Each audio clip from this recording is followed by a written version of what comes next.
نحمده ونصلي على رسوله الكريم أما بعد أعوذ بالله من الشيطان الرجيم بسم الله الرحمن الرحيم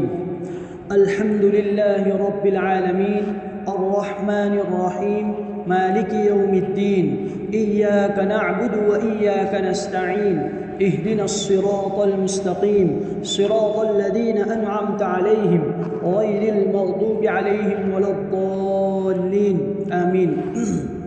محترم و مکرم میرے دینی بھائیوں، گزشتہ کل اس مجلس کے اندر ہمارے سامنے سورہ فاتحہ کے تعلق سے اور تعوذ کے تعلق سے اور تسمیہ کے تعلق سے، یعنی اعوذ باللہ من الشیطان الرجیم، جب ہم قرأت کو شروع کریں گے، جب ہم اپنی تلاوت کو شروع کریں گے تو اس سے پہلے پڑھنا ہے اور وہ مسنون ہے، اور اس کے بارے میں ساری تفصیل ہمارے سامنے آ گئی تھی۔ اور اعوذ باللہ کے سلسلے میں ایک اور بات جو ہے باقی رہ گئی تھی، وہ یہ ہے کہ اگر ہم نے جو ہے اعوذ باللہ من الشیطان الرجیم پڑھ کر تلاوت شروع کی اور ہم تلاوت کرتے جا رہے ہیں، اگر بیچ میں کوئی دنیاوی کام آ گیا، مثال کے طور پر کسی کے ساتھ بات کرنے کا موقع آ گیا یا کوئی چیز کھائی پی لی، تو اس کے بعد دوبارہ جب ہم تلاوت کے اندر مشغول ہوں گے اور واپس ہم اپنی تلاوت کے اندر لگیں گے تو اس صورت کے اندر بھی ہمیں دوبارہ اعوذ باللہ من الشیطان الرجیم پڑھنا ہے، اس لیے کہ ہمارا جو ایک عمل پہلے سے چلا آ رہا تھا اس کے اندر انقطاع آ گیا اور بیچ کے اندر ہم ٹھہر گئے، چنانچہ وہ ہمارا عمل جو ہے بیچ میں وہ ایک رک جانے کی وجہ سے اب دوبارہ ہم آئندہ جب شروع کریں گے تو واپس شیطان مردود سے جو ہے اللہ تعالیٰ کی پناہ میں ہم آ جائیں گے۔ اس کے بعد ہمارے سامنے بسم اللہ الرحمن الرحیم کے تعلق سے بھی کہ سورہ فاتحہ کا جز ہے، یا جن تمام صورتوں کے شروع میں جو بسم اللہ الرحمن الرحیم لکھی ہے تو کیا وہ صورتوں کا جز ہے یا قرآن کریم کا جز ہے یا نہیں، اس سلسلے میں ائمہ کرام اور ائمہ حضرات کے جو درمیان جو اختلاف ہے وہ آپ کے سامنے ذکر کیا تھا۔ اب ہماری بات یہ چل رہی تھی کہ سورہ فاتحہ کے مختلف نام جو ہیں کتابوں کے اندر ذکر کیے گئے ہیں، چنانچہ علامہ سیوطی رحمۃ اللہ علیہ نے اپنی کتاب الاتقان فی علوم القرآن جو نام کی کتاب ہے اس کے اندر انہوں نے سورہ فاتحہ کے تقریباً 25 نام ذکر کیے ہیں۔ ان میں سے مشہور چند نام یہ ہیں، جو ان میں سے 2-3 نام کل آپ حضرات کے سامنے میں نے ذکر کیے تھے، دوبارہ میں آپ کے سامنے وہ ذکر کرنا چاہتا ہوں۔ چنانچہ ایک نام تو وہ ہے جو مشہور ہے فاتحہ کے نام سے، سورۃ الفاتحہ، اور فاتحہ کہتے ہیں شروع ہونے والی چیز، جس سے کوئی چیز شروع ہوتی ہو، ابتدا جس سے ہوتی ہے اس کو ہم کہتے ہیں فاتحہ۔ تو چونکہ قرآن کریم کی ابتدا سورہ فاتحہ سے ہوتی ہے، اس وجہ سے اس سورت کا نام رکھا گیا ہے سورۃ الفاتحہ۔ نیز نماز کی ابتدا بھی کہ ہم نماز کے اندر قرآن کریم کی جو تلاوت کرتے ہیں تو سب سے پہلے ہم سورہ فاتحہ ہی سے ہم اپنی رکعت کو شروع کرتے ہیں، تو اس وجہ سے اس سورت کا نام تو رکھا گیا سورۃ الفاتحہ، اور یہ نام سارے ناموں میں سب سے زیادہ مشہور ہے اور قرآن کریم کے اندر بھی یہی نام درج کیا گیا ہے اور لکھا گیا ہے۔ قرآن کریم کا جو دوسرا نام ہے وہ ہے فاتحۃ القرآن، وہ ایک ہی معنی میں ہے۔ اس کے بعد ایک اور نام جو ذکر کیا گیا تھا وہ ہے ام الکتاب اور ام القرآن، یعنی تمام کتابوں کی ماں اور تمام کتابوں جو ہے پورے قرآن کی ماں۔ کتابوں کے اندر یہ بات ملتی ہے کہ آسمانی جتنی بھی کتابیں ہیں ان تمام کتابوں کا سردار اور ان تمام کتابوں کے اندر جو ان تمام کتابوں کا خلاصہ قرآن کریم کے اندر ہے، اور پورے قرآن کریم کا خلاصہ سورہ فاتحہ کے اندر ہے، اور سورہ فاتحہ کا خلاصہ ایک آیت سورہ فاتحہ کی ایاک نعبد و ایاک نستعین، کہ ہم آپ ہی کی عبادت کرتے ہیں اور آپ ہی سے مدد مانگتے ہیں۔ یہ پورے قرآن کا جو خلاصہ ہے اس کے اندر توحید آ گئی، رسالت آ گئی، اور جو ہے اللہ تبارک و تعالیٰ کے سامنے عجز و نیاز اور اللہ تعالیٰ کے سامنے مطالبہ اور اللہ تعالیٰ کے سامنے دعا کی درخواست، ساری چیزیں اس کے اندر آ گئی۔ چنانچہ اس اعتبار سے یہ ام الکتاب بھی کہی جاتی ہے۔ ایک موقع سے آپ علیہ الصلوۃ والسلام نے ارشاد فرمایا کہ اوتیت الکتاب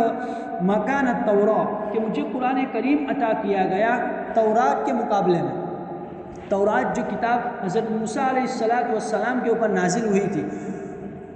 اور یہ بات کتابوں کے اندر ملتی ہے کہ تورات جو کتاب تھی وہ بہت بڑی ضخیم کتاب تھی، بلکہ 2 ہاتھوں سے اگر کوئی اٹھانا چاہتا تو اس کو اٹھا نہیں پاتا تھا، اتنی بڑی کتاب تھی تورات۔ تو اللہ کے نبی نے فرمایا کہ مجھے تورات کے بدلے میں جو ہے یہ کتاب قرآن کریم عطا کی گئی، اس لیے کہ تورات، انجیل، زبور ساری کتابوں کا خلاصہ اللہ تعالیٰ نے قرآن کریم کے اندر جو ہے ذکر کر دیا ہے، اور قرآن کریم کو اللہ تعالیٰ نے خلاصۃ الخلاصہ کے طور پر نازل فرمایا۔ اس کے بعد آپ علیہ السلام نے ارشاد فرمایا والمائدۃ مکان الانجیل، کہ انجیل کی جگہ مجھے جو ہے سورہ مائدہ عطا کی گئی۔ جو چھٹے پارے کے اندر جو سورہ مائدہ آتی ہے وہ سورت کہ اللہ تعالیٰ نے مجھے سورہ مائدہ جو عطا کی وہ انجیل کے مقابلے میں عطا کی ہے۔ اور اس کے بعد آپ علیہ السلام نے فرمایا والحوامیم مکان الزبور، کہ زبور کی جگہ جو حضرت داؤد علیہ السلام کے اوپر جو کتاب نازل ہوئی تھی زبور، کہ اس زبور کے مقابلے میں مجھے حوامیم عطا کی گئی۔ حوامیم یعنی وہ صورتیں جو حامیم سے شروع ہوتی ہے، 14ویں پارے سے جو ہے لگاتار جو 7 صورتیں ہیں حامیم، تو وہ لگاتار 7 صورتیں ان کو حوامیم کہا جاتا ہے، کہ وہ حوامیم مجھے عطا کی گئی زبور کے بدلے میں۔ اس کے بعد آپ علیہ السلام نے فرمایا وَفُضِّلْتُ بالمفصلات، اور مجھے دیگر قرآن کے اجزاء سے اور دیگر قرآن کریم کی صورتوں سے مجھے فضیلت دی گئی، مجھے عزت بخشی گئی، اور اللہ تبارک و تعالیٰ نے مجھے عزت اور جو ہے شرف عطا فرمایا۔ تو اس سے پتہ چلا کہ آسمانی جتنی کتابیں ہیں ان تمام کتابوں کا سردار جو ہے اللہ تعالیٰ نے قرآن کریم کو ٹھہرایا۔ تو اس حساب سے اس سورت کا نام ام القرآن اور ام الکتاب بھی رکھا گیا ہے۔ نیز ایک دوسری وجہ کہ قرآن کریم کے اندر اللہ تعالیٰ نے جو عام طور پر جو مضامین ذکر کیے گئے ہیں وہ بڑے بڑے مضامین یہ ہے توحید، رسالت اور ما بعد الموت یعنی آخرت، بعث بعد الموت یعنی موت کے بعد جو دوبارہ زندہ ہونا ہے، اس کے متعلق جو عقیدہ ہے۔ تو اللہ تعالیٰ نے گزشتہ قوموں کے احوال کو ذکر کر کے یہ ہمیں سمجھایا ہے اس کتاب کے اندر کہ گزشتہ جو قومیں تھیں وہ آپ ہی کی طرح جو دنیا کے اندر رہتی تھی، گزر بسر کرتی تھی، لیکن ان کے اوپر بھی جو ہے موت آ گئی اور وہ بھی اپنی موت کے اندر چلی گئی، موت کے گھر میں اتر گئی، اور موت کے بعد جو احوال آنے والے ہیں ان تمام احوال کو اللہ تعالیٰ نے قرآن کریم کے اندر ذکر کیا ہے۔ جنت کے احوال کو بھی ذکر کیا ہے، جہنم کے احوال کو بھی ذکر کیا گیا ہے۔ اس کے اندر اللہ تعالیٰ نے بشارتیں بھی سنائی ہیں، اور اس کے اندر اللہ تعالیٰ نے وعیدیں بھی جو ہے ذکر کی ہے کہ اگر جو کوئی بندہ، جو کوئی مومن مرد جو ہے اچھے اعمال کرے گا، اچھے اعمال کی پابندی کرے گا، ایمان لائے گا، اس کے رسول کو جو ہے اللہ کا سچا رسول مانے گا، اور آخرت کے اوپر یقین رکھے گا کہ مرنے کے بعد دوبارہ زندہ ہونا ہے، اللہ کے سامنے حاضری دینی ہے، تو ان ساری باتوں کے اوپر جو ایمان لائے گا، اس کے بعد نیک اعمال کی بھی پابندی کرے گا، تو اللہ تبارک و تعالیٰ اسے جنت عطا فرمائیں گے۔ اور جنہوں نے کفر اختیار کیا اور رسولوں کو ٹھکرایا، رسول کی رسالت کو ٹھکرایا، بعث بعد الموت کے جو عقیدے ہیں، اور مرنے کے بعد جو واپس اللہ کے سامنے دوبارہ زندہ ہو کر حاضری دینی ہے، ان ساری باتوں کو جنہوں نے ٹھکرایا کہ ان کے لیے آخرت کے اندر دردناک عذاب ہے، اور ان کے لیے جہنم کی وعید اللہ تعالیٰ نے قرآن کریم کے اندر سنائی ہے۔ تو یہ ساری جو باتیں ہیں توحید، رسالت، آخرت کے متعلق سارے احوال، تو ساری باتیں اجمالی طور پر اللہ تعالیٰ نے سورت کے اندر، سورہ فاتحہ کے اندر ذکر کر دی ہے۔ تو اس لیے اس سورت کو جو ہے ام الکتاب اور ام القرآن کے نام سے جو ہے اس کو یاد کیا جاتا ہے۔ اس کا ایک اور نام جو آگے ذکر کیا گیا ہے وہ ہے السبع المثانی، یعنی وہ 7 آیتیں جو بار بار پڑھی جاتی ہے۔ چونکہ اس سورت کی آیتیں ہم نے گزشتہ کل ہمارے سامنے یہ بات آ گئی کہ تمام علماء کا اتفاق ہے کہ اس سورت کی 7 آیتیں ہیں۔ اب ان آیتوں کی تفصیل میں اختلاف ہے کہ کون کون سی 7 آیتیں، وہ میں نے آپ حضرات کے سامنے ذکر کر دیا تھا۔ امام شافعی رحمۃ اللہ علیہ بسم اللہ الرحمن الرحیم کو سورہ فاتحہ کی پہلی آیت مانتے ہیں، اور صراط الذین انعمت علیہم غیر المغضوب علیہم ولا الضالین، یہ جو 2 آیتیں ہیں وہ ان کو ایک آیت مانتے ہیں۔ تو اس طریقے سے ان کی 7 آیتیں ہو گئی۔ اور امام ابو حنیفہ رحمۃ اللہ علیہ بسم اللہ الرحمن الرحیم کو سورہ فاتحہ کا جز نہیں مانتے ہیں، چنانچہ ان کے یہاں صراط الذین انعمت علیہم پر بھی ایک آیت ہے، اور غیر المغضوب علیہم ولا الضالین یہ مستقل آیت ہے۔ تو اس اعتبار سے امام صاحب کے یہاں 7 آیتیں ہو گئی۔ تو یہ جو 7 آیتیں ہیں تو السبع المثانی اس کا نام رکھا گیا۔ مثانی یہ مثنا کی جمع ہے، اس کا بہو وچن ہے، اور مثنا کہتے ہیں ایسی چیز کو جو بار بار کی جائے، بار بار دہرائی جائے، جس کے اندر تکرار ہو۔ تو چونکہ یہ سورہ فاتحہ یہ ایک ایسی سورت ہے کہ جو ہر نماز کے اندر، ہر رکعت کے اندر پڑھی جاتی ہے، ہر رکعت کے اندر اس کو دہرایا جاتا ہے، تو اس وجہ سے اس سورت کا نام السبع المثانی رکھا گیا ہے، یعنی وہ 7 آیتیں جو بار بار پڑھی جاتی ہے۔ اس کے بعد اس کا جو 5واں نام ذکر کیا گیا ہے وہ ہے سورۃ السؤال و سورۃ المناجات، یعنی اس سورت کو ایک اور نام دیا گیا کہ سورۃ السؤال اور سورۃ المناجات، یعنی کہ مناجات کا مطلب ہوتا ہے اللہ تبارک و تعالیٰ کے ساتھ جو ہے تعلق قائم کر کے، ربط قائم کر کے اللہ تعالیٰ سے کسی چیز کا مطالبہ کرنا، اللہ تعالیٰ سے کسی چیز کو مانگنا۔ سوال جس کو ہم کہتے ہیں اللہ تعالیٰ سے سوال کرنا، درخواست کرنا۔ تو چونکہ اس صورت کے اندر اللہ تبارک و تعالیٰ نے بندوں کو سکھایا ہے کہ وہ اپنے رب سے اور وہ اپنے پالنہار سے کس طریقے سے جو ہے اپنے مطالبے کو اس کے سامنے رکھے اور اللہ تعالیٰ کے سامنے کس طریقے سے درخواست کرے۔ تو چونکہ اس صورت کے اندر اللہ تعالیٰ نے ہمیں دعا کا طریقہ بھی سکھلایا ہے۔ آگے جو آیت آتی ہے اہدنا الصراط المستقیم، کہ اے پروردگار ہمیں سیدھے راستے کی جو ہے ہدایت عطا فرما، وہ سیدھا راستہ کہ جن لوگوں پر تو نے جو ہے انعام برسایا ہے۔ تو اس صورت کے اندر چونکہ اللہ تعالیٰ سے ہدایت کو مانگا گیا ہے، ہدایت کی طلب کی گئی ہے، تو اس اعتبار سے چونکہ اس میں مانگنا ہوا ہے اور اس میں سوال کرنا ہوا ہے، اس اعتبار سے اس صورت کا نام سورۃ السؤال و سورۃ المناجات رکھا گیا ہے۔ اب اللہ تعالیٰ نے اس صورت کے اندر دعا مانگنے کا ہمیں سلیقہ سکھایا کہ سب سے پہلے بندہ جب اللہ تعالیٰ سے دعا مانگے تو اس کا طریقہ یہ ہونا چاہیے کہ سب سے پہلے اللہ تعالیٰ کی جو ہے حمد و ثنا بیان کرے، اللہ تعالیٰ کی تعریف بیان کرے، اللہ تعالیٰ کی جو ہے شکر گزاری کو بجا لائے اپنے دعا کے اندر۔ ایسا نہ ہو کہ ہم اپنے ہاتھ کو اٹھاوے اور ڈائریکٹ اپنی چیزیں مانگنا شروع کر دے کہ اللہ مجھے فلانی چیز دے دے، فلانی چیز دے دے، ایسا نہ ہو، بلکہ دعا کا طریقہ اللہ تعالیٰ نے ہمیں سورہ فاتحہ کے اندر سکھایا ہے کہ الحمدللہ رب العالمین، کہ تمام تعریفیں اس اللہ تبارک و تعالیٰ کے لیے ہے جو تمام جہانوں کا پالنہار ہے، پالنے والا ہے، جو الرحمن الرحیم، جو بہت مہربان، جو بڑا مہربان، سب پر مہربان، بہت رحم کرنے والا ہے، مالک یوم الدین، جو روز جزا کا مالک ہے۔ اب آگے ایاک نعبد و ایاک نستعین، کہ ہم آپ ہی کی عبادت کرتے ہیں اور آپ ہی سے مدد مانگتے ہیں۔ یہ ساری تعریف بجا لانے کے بعد، اللہ تعالیٰ کی ذاتی نام کو اور اللہ تعالیٰ کی صفات کو بیان کرنے کے بعد، اللہ تعالیٰ کو اپنا معبود جو ہے اقرار کرنے کے بعد، آگے اللہ تعالیٰ نے ہمیں سکھایا اہدنا الصراط المستقیم، کہ اللہ ہمیں سیدھے راستے کی ہدایت عطا فرما۔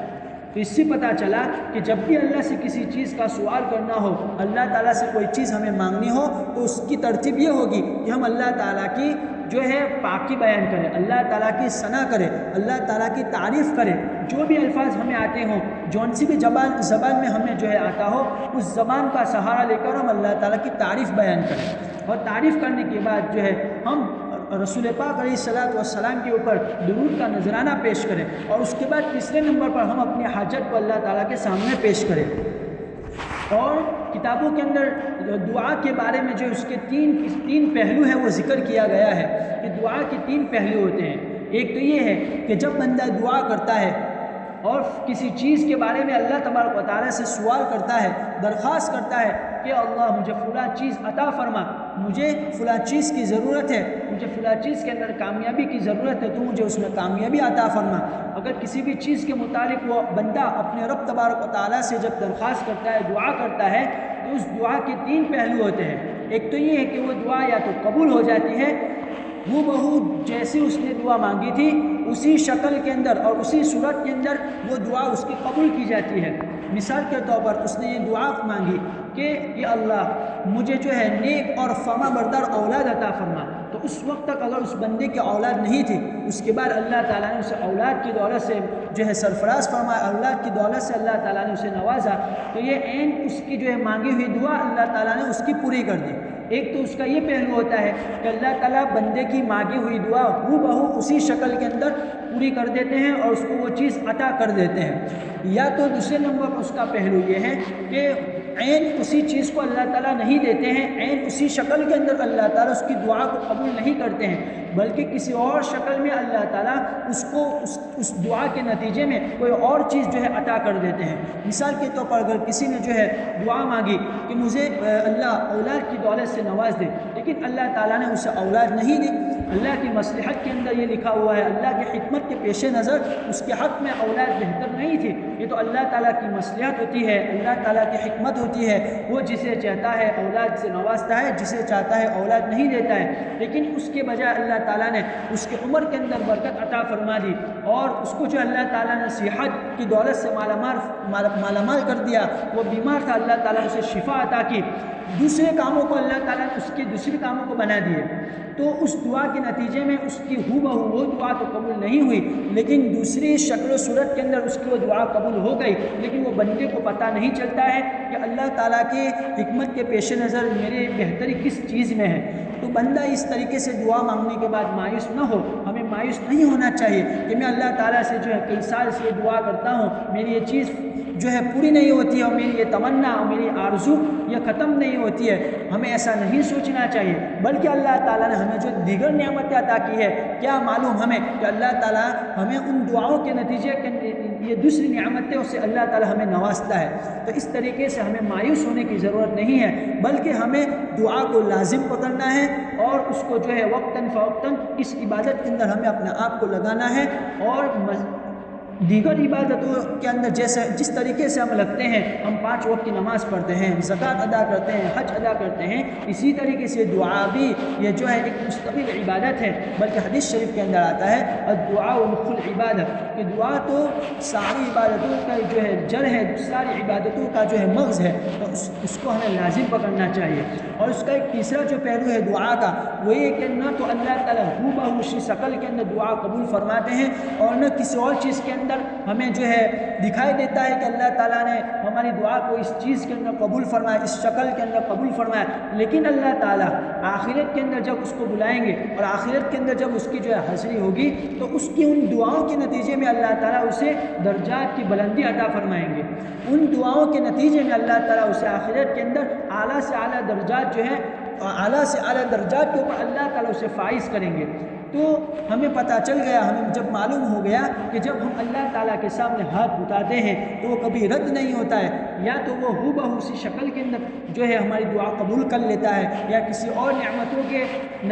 شکل کے اندر اللہ تعالیٰ ہمیں ہماری دعاؤں کا صلہ دے دیتا ہے، یا کہ آخرت کے اندر تو ہمارا اجر کہیں گیا ہی نہیں، اللہ تعالیٰ ہمیں ان دعاؤں کے نتیجے میں ہمارے درجات کو آخرت کے اندر بلند سے بلند فرمائیں گے۔ جب آخرت کے اندر بندہ پہنچے گا اور جب اپنے بلند رتبوں کو دیکھے گا اور اپنے بلند درجات کو دیکھے گا، تو اللہ تعالیٰ سے پوچھے گا کہ اللہ یہ تو نے کس میرے عمل کے نتیجے میں اتنے بلند درجات سے تو نے مجھے نوازا۔ اس وقت اللہ تبارک و تعالیٰ کہیں گے بندے سے کہ تو نے دنیا میں رہتے ہوئے فلاں دن فلاں دعا کی تھی، لیکن میں نے تیرے لیے اس وقت کے لیے اور اس دنیا میں رہتے ہوئے تیرے لیے بہتر نہیں سمجھا تھا، آج جب تو میرے پاس آیا ہے تو اس کے بدلے میں تجھے یہ جو ہے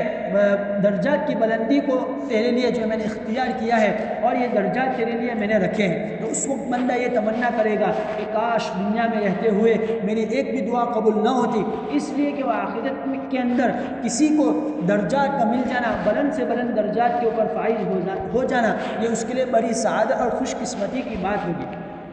تو یہ دعا کے 3 پہلو جو ہے کتابوں کے اندر ذکر کیے گئے ہیں، چنانچہ اس سورت کا نام سورۃ السؤال اور سورۃ المناجات بھی رکھا گیا ہے۔ اس کے بعد اس سورت کا ایک اور نام ذکر کیا گیا ہے سورۃ الحمد۔ حمد کا معنی ہوتا ہے تعریف کرنا، تو چونکہ یہ سورت حمد کے نام سے شروع ہوتی ہے، الحمد سے شروع ہوتی ہے، اس لیے سورت کا نام الحمد بھی رکھا گیا ہے۔ اس کے بعد ایک اور نام اس کا رکھا گیا ہے سورۃ الصلاۃ۔ صلاح کہتے ہیں نماز کو، عربی کے اندر نماز کو کہتے ہیں الصلاۃ۔ مؤذن کہتے ہیں حی علی الصلاح، حی علی الصلاح، حی علی الفلاح، حی علی الفلاح، کہ آؤ کامیابی کی طرف، آؤ نماز کی طرف۔ تو الصلاح کا جو معنی ہوتا ہے وہ نماز، تو اس سورت کا ایک نام ہے سورۃ الصلاح، چونکہ یہ نماز کے اندر پڑھی جاتی ہے اور ہر نماز کے اندر ہر رکعت کے اندر پڑھی جاتی ہے، اس لیے اس سورت کا نام جو ہے سورۃ الصلاۃ بھی رکھا گیا ہے۔ چنانچہ مسلم شریف کی ایک روایت ہے، نبی کریم صلی اللہ تعالیٰ علیہ وسلم کا ارشاد نقل کرتے ہوئے فرمایا کہ قسمت الصلاۃ بینی و بین عبدی نصفین، کہ نماز کو میرے اور میرے بندے کے درمیان جو ہے نصف تقسیم کیا گیا ہے، آدھا تقسیم کیا گیا ہے۔ یعنی جب بندہ نماز کے اندر کہتا ہے الحمدللہ رب العالمین، تو اللہ تبارک و تعالیٰ اس کے جواب کے اندر کہتے ہیں حمیدنی رب حمیدنی عبدی، کہ میرے بندے نے میری حمد بیان کی۔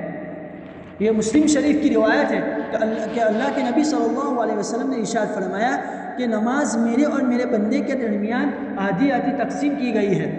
یعنی کہ جب بندہ تلاوت کرتا ہے قرآن کی تو وہ پڑھتا ہے اور مجھے یاد کرتا ہے اور میرے کلمات کو اپنی نماز کے اندر دہراتا ہے، تو اللہ تعالیٰ بھی اس بندے کے اس کلمات کو ذکر کرنے کے نتیجے میں، قرآن کریم کی ان آیت کو ذکر کرنے کے نتیجے میں اللہ تعالیٰ بھی اس بندے کے جواب میں جو ہے یہ باتیں کہتے ہیں۔ جب بندہ کہتا ہے الحمدللہ رب العالمین تو اللہ تعالیٰ فرماتے ہیں حمیدنی عبدی کہ میرے بندے نے میری حمد بیان کی۔ جب بندہ آگے کہتا ہے الرحمن الرحیم تو اللہ تعالیٰ کہتے ہیں اثنا علی عبدی کہ میرے بندے نے میری ثنا کی، میرے بندے نے میری تعریف بیان کی۔ اس کے بعد جب بندہ کہتا ہے مالک یوم الدین تو اللہ تعالیٰ کہتے ہیں، اللہ تعالیٰ فرماتے ہیں مجدنی عبدی کہ میرے بندے نے میری بزرگی بیان کی۔ اس کے بعد جب بندہ کہتا ہے ایاک نعبد و ایاک نستعین تو اس وقت اللہ تعالیٰ فرماتے ہیں ھذا بینی و بین عبدی ولعبدی ما سأل کہ میرے اور میرے بندے کے درمیان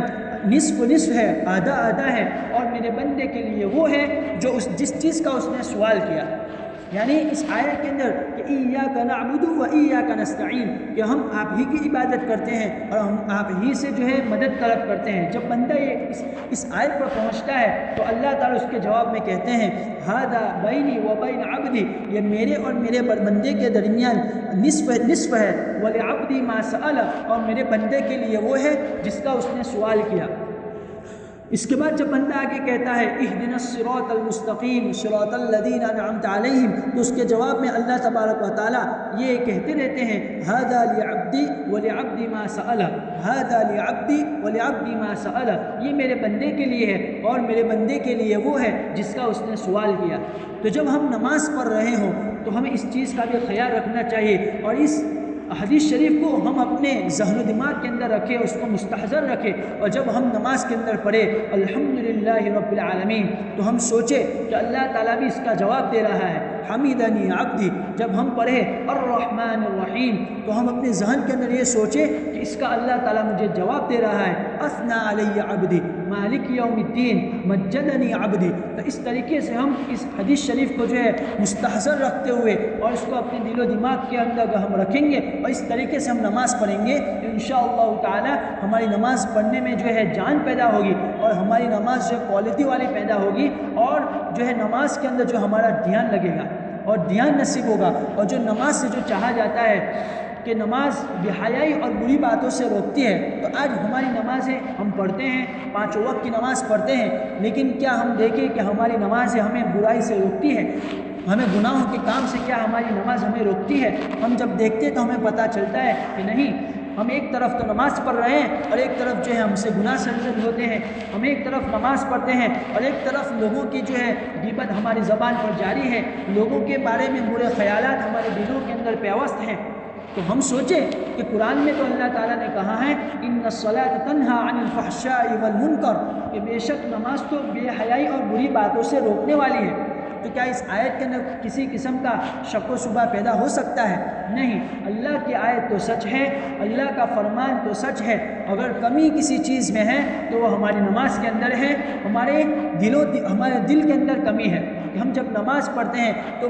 میرے اور آپ کے آقا تاجدار مدینہ محمد مصطفیٰ صلی اللہ تعالیٰ علیہ وسلم نے ہم سے جس طریقے کی نماز چاہی ہے اور جس کوالٹی کی نماز چاہی ہے، نماز کے اندر ہمارا تصور اور ہمارا جو ہے خشوع خضوع جس قسم کا ہونا چاہیے، تو ہمارا نماز پڑھنا اس پیمانے کے اوپر نہیں ہے، اس درجے کے اوپر نہیں ہے جس کی وجہ سے ہماری نمازیں ہمیں فائدہ نہیں دیتی ہے۔ تو اگر ہم اس حدیث شریف کو اپنے سامنے رکھیں گے کہ اللہ تعالیٰ ہمارے ایک ایک آیت کے پڑھنے کے نتیجے میں جواب دے رہے ہیں، تو انشاءاللہ تعالیٰ ہماری نماز کے اندر دھیان لگے گا اور نماز پڑھنا ہم کو اچھا لگے گا، اور نماز کے اندر سستی اور کاہلی کا آنا، نماز کے اندر جو ہے اس قسم کی ساری چیزوں کا آنا یہ ختم ہو جائے گا اور نماز میں ہمارا دل لگنا شروع ہو جائے گا۔ تو یہ مسلم شریف کی حدیث ہے۔ تو اس اعتبار سے اس سورت کا نام رکھا گیا ہے سورۃ الصلاۃ۔ تو یہ چند نام تھے جو میں نے آپ حضرات کے سامنے ذکر کیے۔ اس کا ایک اور نام کتابوں کے اندر ذکر کیا گیا ہے، وہ ہے سورۃ الشفا، یعنی شفا کی سورت۔ شفا کہتے ہیں کسی چیز جو کوئی آدمی مریض ہوتا ہے، بیمار آدمی ہوتا ہے، تو جب اس کو اچھا ہو جاتا ہے تو اس کو ہم کہتے ہیں کہ اس کو جو ہے اس کی طبیعت ٹھیک ہو گئی اور اپنی مرض سے اچھا ہو گیا، یعنی اللہ تعالیٰ کی طرف سے اس کو شفا مل گئی۔ تو یہ سورت کا نام رکھا گیا ہے سورۃ الشفا۔ اس سے پتہ چلا کہ اس سورت کو پڑھنے سے اور اس سورت کے پڑھ کر پانی کے اوپر دم کرنے سے کسی مریض کو اگر وہ پانی پلا دیا جائے یا کہ ڈائریکٹ پڑھ کر اس مریض کے اوپر جو ہے دم کر دیا جائے، تو اس اعتبار سے اگر ہم نیت کے اعتبار سے سچے ہوں گے اور ہم نے اچھی طریقے سے جو ہے اس سورت کو پڑھ کر اچھی نیت کے ساتھ اگر ہم نے دم کیا ہوگا تو انشاءاللہ تعالی اللہ کی ذات سے امید ہے کہ وہ مریض شفا یاب ہو جائے گا۔ کتابوں کے اندر اس طریقے بلکہ حدیث شریف کے اندر آتا ہے، بخاری شریف کی روایت ہے، حضرت ابو سعید خدری رضی اللہ تعالی عنہ کہ ان کا واقعہ ذکر کیا گیا ہے کہ ایک مرتبہ آپ علیہ الصلوۃ والسلام نے صحابہ کا ایک دستہ یعنی ایک جماعت ایک ٹکڑی کو کسی دوسرے ملک کے اندر کسی دوسرے شہر کے اندر بھیجا تبلیغ کے لیے۔ چنانچہ وہ صحابہ کا وہ دستہ وہاں پہنچتا ہے تو وہاں پہنچتے ہی وہاں کے جو بستی کے جو لوگ ہوتے ہیں تو ان لوگوں نے صحابہ کی جماعت کی جو ہے میزبانی نہیں کی۔ چنانچہ صحابہ نے کہا، بلکہ اس زمانے کے اعتبار سے چونکہ عربوں کے اندر مہمان نوازی کا جو ہے ایک رواج تھا اور مہمان نوازی کرنا ان کی جو ہے بڑی ایک شان تھی، تو لیکن اس زمانے کے اعتبار سے بھی انہوں نے صحابہ کی اس جماعت کی میزبانی نہیں کی۔ چنانچہ ایک موقع سے ایسا ہوا کہ ابھی صحابہ کا دستہ وہاں موجود تھا اور ان کی بستی کے اندر موجود تھا، تو اس بستی کے اندر رہنے والے جو لوگ تھے اس قبیلے کے ایک سردار کو جو ہے سانپ نے ڈس لیا، تو سانپ کے ڈسنے کی وجہ سے اس کے زہر کا اثر جو ہے اس کے پورے بدن کے اوپر جو ہے دوڑ گیا، اس کے پورے بدن کے اندر پھیل گیا۔ چنانچہ انہوں نے لاکھ کوششیں کی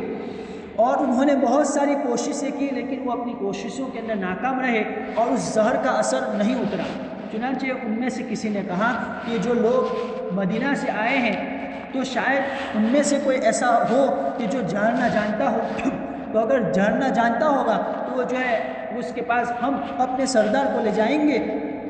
تو زہر کا اثر اتر سکتا ہے۔ چنانچہ وہ لوگ صحابہ کے پاس آتے ہیں اور کہنے لگتے ہیں کہ کیا تم میں سے کوئی ایسا شخص ہے جو جھاڑنا جانتا ہو؟ تو چنانچہ حضرت ابو سعید خدری رضی اللہ تعالیٰ عنہ اٹھے اور فرمانے لگے کہ جی ہاں میں جھاڑنا جانتا ہوں، لیکن آپ نے چونکہ ہماری میزبانی نہیں کی تھی، ہم تھکے ماندے تھے، ہم ایک شہر سے دوسرے شہر آئے تھے، تو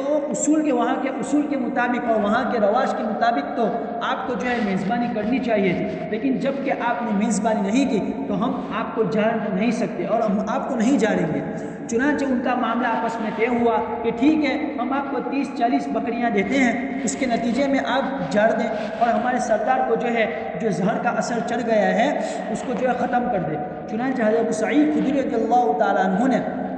اس موقع سے سورہ فاتحہ کا ورد کیا اور سورہ فاتحہ کو پڑھا، اور سورہ فاتحہ پڑھنے کے بعد اس سردار کے اوپر جو ہے انہوں نے دم کیا، تو اس دم کے نتیجے میں اللہ تعالیٰ نے اسے شفا دے دی، ان کو اچھا ہو گیا۔ خیر وہ لوگ چلے گئے۔ اب یہ جو 30-40 بکریاں تھیں تو وہ جو صحابہ کی جو جماعت تھی ان کا جو دستہ تھا وہ آپس میں مشورہ کرنے لگے کہ ہم ان بکریوں کو آپس میں تقسیم کر لیتے ہیں، لیکن حضرت ابو سعید خدری رضی اللہ تعالیٰ عنہ نے ارشاد فرمایا کہ نہیں، ہم حضور صلی اللہ علیہ وسلم کو پوچھے بغیر کوئی چیز نہیں کریں گے، ہم پہلے آپ علیہ الصلوۃ والسلام کی خدمت میں حاضر ہوتے ہیں، ان کو یہ پورا ماجرا پورا قصہ سناتے ہیں، پورا واقعہ سناتے ہیں، اس کے بعد آپ علیہ الصلوۃ والسلام جو فیصلہ فرمائیں گے اس کو ہم کر گزریں گے۔ چنانچہ یہ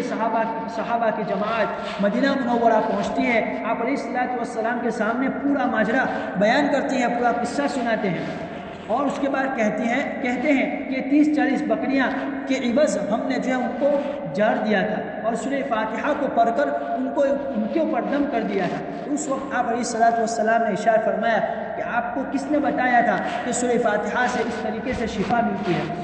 تو اس سے یہ بات پتہ چلی کہ آپ علیہ الصلوۃ والسلام کو بھی معلوم تھا، اور آپ علیہ الصلوۃ والسلام نے اسی لیے پوچھا کہ آپ کو کس طریقے سے پتہ چلا کہ سورہ فاتحہ سے جو ہے شفا ہو جاتی ہے۔ نیز اس کے بعد آپ علیہ الصلوۃ والسلام نے جو ہے ان بکریوں کے بارے میں جب صحابہ نے آپ سے پوچھا تو آپ علیہ الصلوۃ والسلام نے کہا کہ ٹھیک ہے ان بکریوں کو جو ہے آپس میں تقسیم کر دیا جائے، اور یہ بات بھی آپ علیہ الصلوۃ والسلام نے فرمائی کہ میرا بھی اس کے اندر حصہ رکھ دیا جائے۔ خیر اس قصے سے ہمیں پتہ چلا کہ اس سورت کو پڑھنے سے جو ہے اگر ہم کسی مریض کے اوپر کسی بیمار شخص کے اوپر دم کریں گے تو اللہ کی ذات سے امید ہے کہ وہ ٹھیک ہو جائے گا اور اس کو شفا مل جائے گی۔ تو علماء نے اس سورت کا ایک نام سورۃ الشفا بھی رکھا ہے۔ حضرت شیخ زکریا رحمۃ اللہ اللہ علیہ جو فضائل اعمال جنہوں نے لکھی ہے کہ فضائل قرآن کے آخری حصے کے اندر حضرت شیخ زکریا نے جو مختلف صورتوں کے فضائل ذکر کیے گئے ہیں، تو ان مختلف صورتوں کے فضائل کے تحت سورہ فاتحہ کے سلسلے میں مشائخ کا ایک عمل انہوں نے جو ہے وہاں نقل کیا ہے۔ وہ یہ ہے کہ اگر کوئی شخص 41 مرتبہ 41 یعنی 41 مرتبہ سورہ فاتحہ بسم اللہ الرحمن الرحیم کو سورہ فاتحہ کے ساتھ ملا کر، یعنی بسم اللہ الرحمن الرحیم کے آخر میں جو میم ہے اس میم کو الحمد کے لام کے ساتھ ملا کر، یعنی بسم اللہ الرحمن الرحیم الحمد للہ رب العالمین، اس طریقے سے پوری سورت پڑھے گا بسم اللہ کے ساتھ 41 مرتبہ 40 دن تک۔ اور وہ کب؟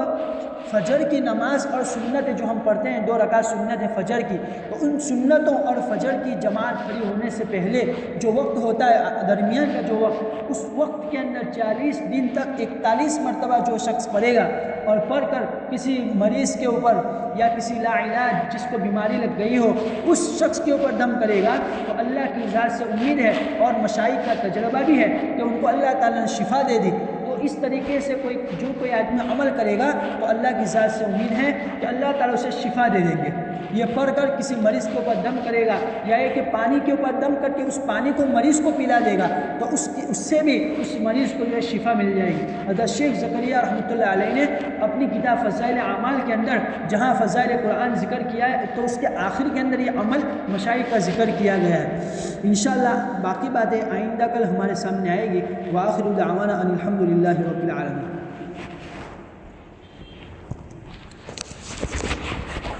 سبحان اللہ وبحمدہ عدد خلقہ ورضا نفسہ وزنة عرشہ ومداد کلماتہ۔ سبحانک اللہم وبحمدک وتبارک اسمک وتعالی جدک ولا الہ غیرک، لا الہ الا اللہ، نستغفر اللہ، نسألک الجنہ ونعوذ بک من النار۔ ربنا آتنا في الدنيا حسنة وفي الآخرة حسنة وقنا عذاب النار وقنا عذاب الحشر وقنا عذاب الدين واحشرنا يوم القيامة مع المتقين والأبرار۔ ربنا هب لنا من أزواجنا وذرياتنا قرة أعين واجعلنا للمتقين إماما۔ رب ارحمهما كما ربياني صغيرا، رب ارحمهما كما ربياني صغيرا۔ اللهم بارك في الموت وبارك بعد الموت، اللهم بارك في الموت وبارك بعد الموت، اللهم اغفر لحينا وميتنا وشاهدنا وغائبنا وصغيرنا وكبيرنا وذكرنا وأنثانا، اللهم من أحييته منا فأحيه على الإسلام ومن توفيته منا فتوفه على الإيمان، لا إله إلا الله، نستغفر الله، نسألك الجنة ونعوذ بك من النار۔ اللهم إنا نسألك العفو والعافية في الدنيا والآخرة والمعافاة الدائمة في الدنيا والآخرة، اللهم تقبل صيامنا وقيامنا، اللهم تقبل صيامنا وقيامنا، اللهم إنا نسألك من خير ما سألك منه نبيك وحبيبك محمد صلى الله عليه وسلم، ونعوذ بك من شر ما استعاذك منه نبيك وحبيبك محمد صلى الله عليه وسلم، وأنت المستعان عليك البلاء ولا حول ولا قوة إلا بالله۔ ربنا تقبل منا إنك أنت السميع العليم وتب علينا يا مولانا إنك أنت التواب الرحيم۔ سبحان ربك رب العزة عما يصفون وسلام على المرسلين والحمد لله رب العالمين۔